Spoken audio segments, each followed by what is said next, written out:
Hi moms, welcome back. In today's episode, we're going to be talking about how to be less irritable, right? I think about one of the top topics that come up in counseling sessions with me, and it is moms describing feeling cranky, irritable, moody, avoidant, right? It can be all throughout pregnancy, it can be in those newborn phases during postpartum, and certainly through that journey of motherhood. So we're going to look today as to how do you be less irritable? What's causing it? What are some of your triggers? What are the ways to prevent it from happening? Here we go. Welcome to Tranquility Moms. My name is Kathryn Gardner. In this channel, I share information about how to control anxiety and find your tranquility, pregnancy, postpartum, and in motherhood. All right, so let's take a look at irritability.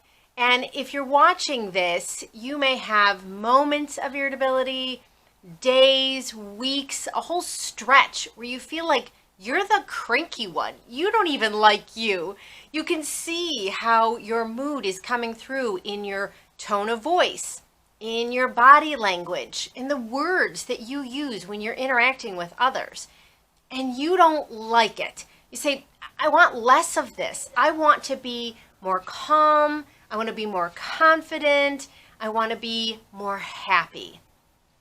So I want to go through 4 different tips with you, because I think as you hear each of them, you will see how they are ways that you can understand where your irritability is coming from, understand what can you do in the heat of the moment, and then what are the techniques that are going to work for you to really prevent getting into irritable moments, irritable days, irritable weeks coming ahead.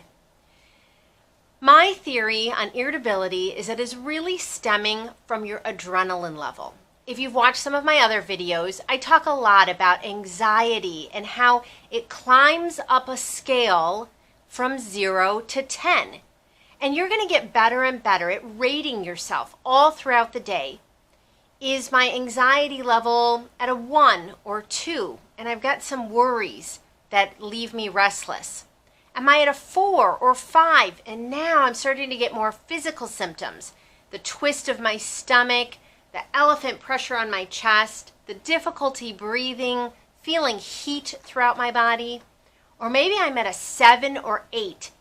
Here comes the yelling, the slamming of doors, the avoiding others, all the way up to a 10, which is your highest level of anxiety. But anxiety with that much adrenaline pumping through your bloodstream leaves you agitated. So frustration rises to anger, rises to rage. And that's where you're going to be monitoring yourself. If you're starting to feel on edge at a 2 or 3, caution. If you're starting to get agitated at a 6 or 7, really, it's time to put some tools in place. If you're at a 9 or 10, it might mean you need a mommy timeout. You need to go into your own place, calming down, exerting yourself, figuring out exactly what it is that you need. So let's jump into that next.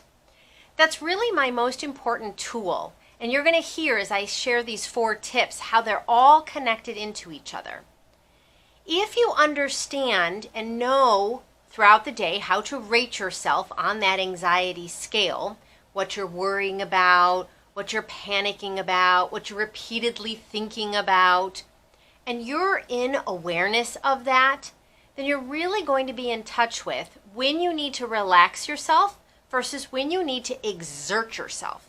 Because if you rated yourself at a 5 or higher, or you're already yelling, you're already slamming doors, breathing, calming exercises, they're not going to work. You're past that. Your panic alarm system, which is back in the amygdala, it's in the back of the brain, has already told you there's danger. Now, your danger may be some kind of physical danger. Is everybody healthy? Are we on time for the schedule? We almost got hit by that car. So it could be a physical danger. But mostly what I teach moms is about your emotional dangers. What do other people think of me? I feel like such a failure today. I screwed that up.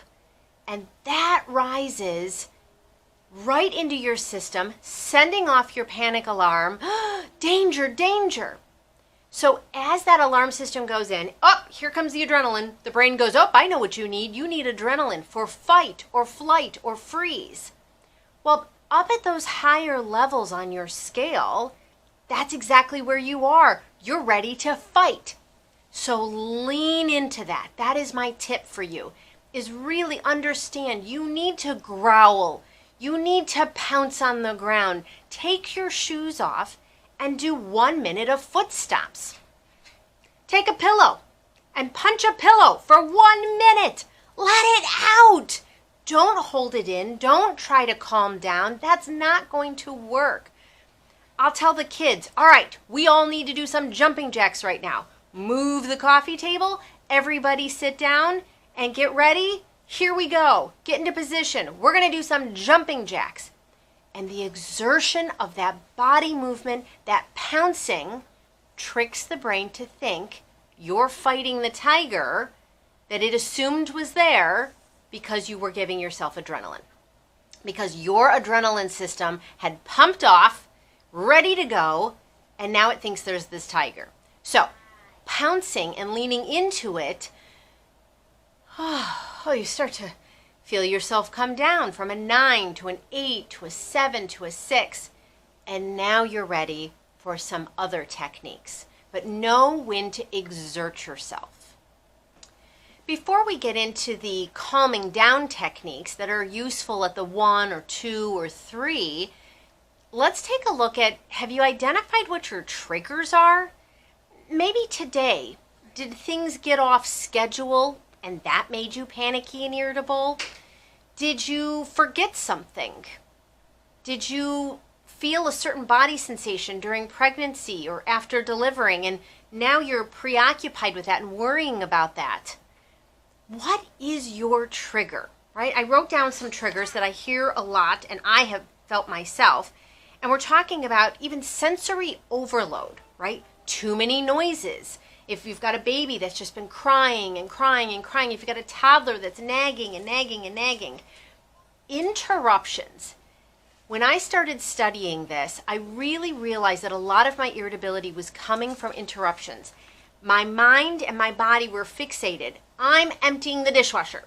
And then that task gets interrupted because of the prioritization of, baby needs me right now. Or the toddler is screeching and needs something that needs to be given to them, right? And it's, I was just trying to get this task done. Or I wrote down, self-care gets interrupted, right? You have an alarm system that says it's time to go to the bathroom. It's time to drink some water. It's time to get some sleep.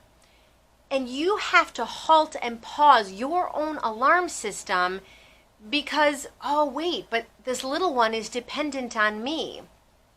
So in doing that and serving others, unfortunately, my needs have to be put on the back burner.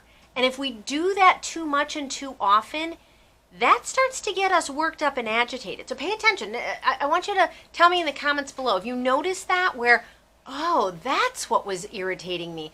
I kept having to delay what I wanted to get done, and I was interrupted. That was a huge trigger for me to make me irritable.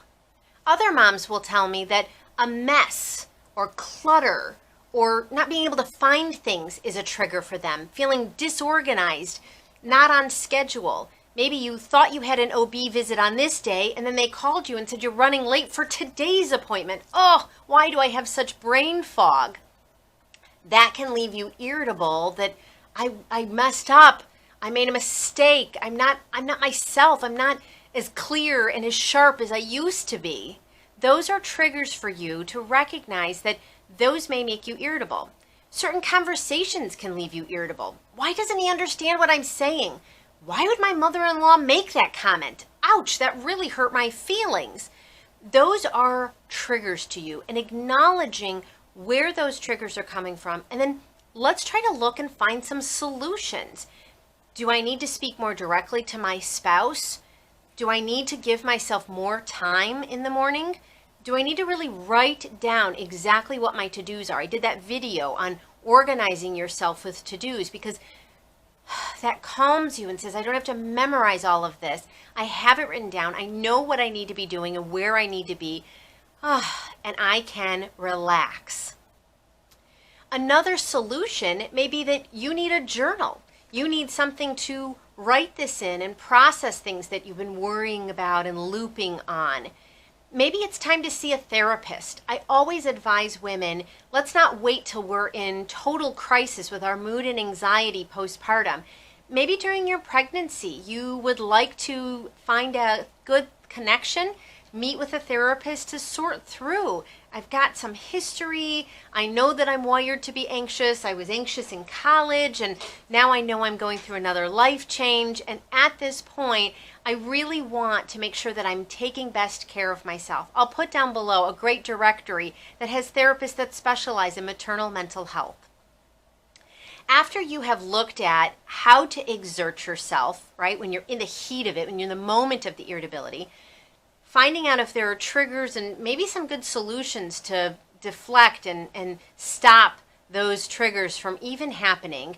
Now let's take a look at, are there ways to prevent bringing on this kind of irritability as a mom? Before I jump to that last fourth tip, put in the comments down below, what are things that spark your irritability? And what have you found to help you? Either to exert yourself and to release it, or is it something that you do that's self-care and brings you relaxation? Because we'd love to share in this community other tips that we've each used. When I think about really irritability, it's been climbing within you. And so many moms will say to me in counseling, no, it just showed up. I was just fine.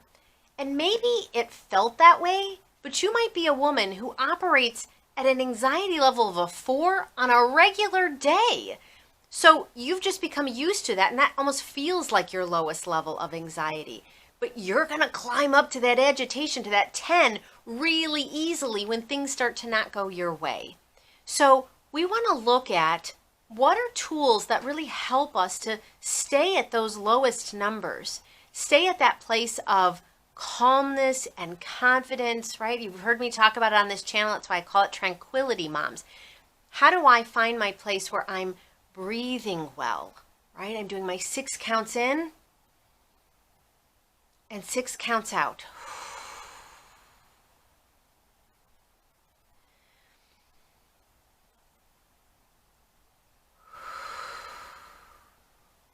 Did you feel your shoulders go up and come back down, right? Focusing on 5 positives today. Irritability can be because I'm noticing everything that's going wrong, everybody who's being annoying, everything that's not going smoothly. What if I start the day and even end the day and looking what I'm grateful for? And what are the 5 things that I appreciated that went well today? I got up on time, no aches and pains. I made it to the doctor's appointment and baby's doing well. I got a call from a girlfriend and it was so good to hear from her. I ate a really solid lunch. It gave me energy that lasted throughout the day. And at night, my husband and I got to just relax and talk about how our day went, right? What are my positives? What are the things that you know what? I shouldn't overlook those. I really want to sit and appreciate how well that went. So whether your system of preventing your irritability as a mom comes from taking good self-care, right? Recognizing how much movement and exercise you need on a regular basis. I love yoga. I love when my daughter joins me and we do some yoga together. Maybe it's talking to the funniest friend that you have. Maybe it's the bubble bath and relaxing yourself. Like I said, journaling and spewing out what's on my mind, what am I thinking about, what am I worrying about. Being able to acknowledge for yourself that your thoughts might have been irrational. They're not about logic and the facts. They're more coming from your heart and the worries that you have. And I've done videos on how to change that thinking.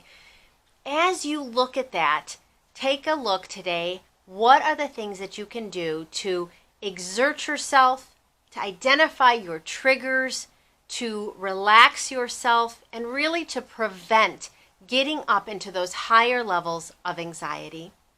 Each episode, I leave you some mom work, something to go and put into place this week that is a great tool for you. And this week's tool is 3 times a day, check in with that anxiety scale. How high or low are you at that point? And that will tell you exactly what tools to plug in so that you can come back down on that scale.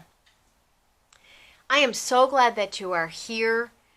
This is Tranquility Moms. We talk about how to control anxiety, how to find your tranquility all throughout your pregnancy, postpartum, and in motherhood.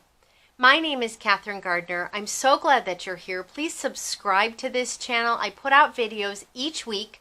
Ring that little bell. It'll indicate to you that a new video is ready. And give it a thumbs up. Show other moms that it was helpful to you. Today, take care of yourself.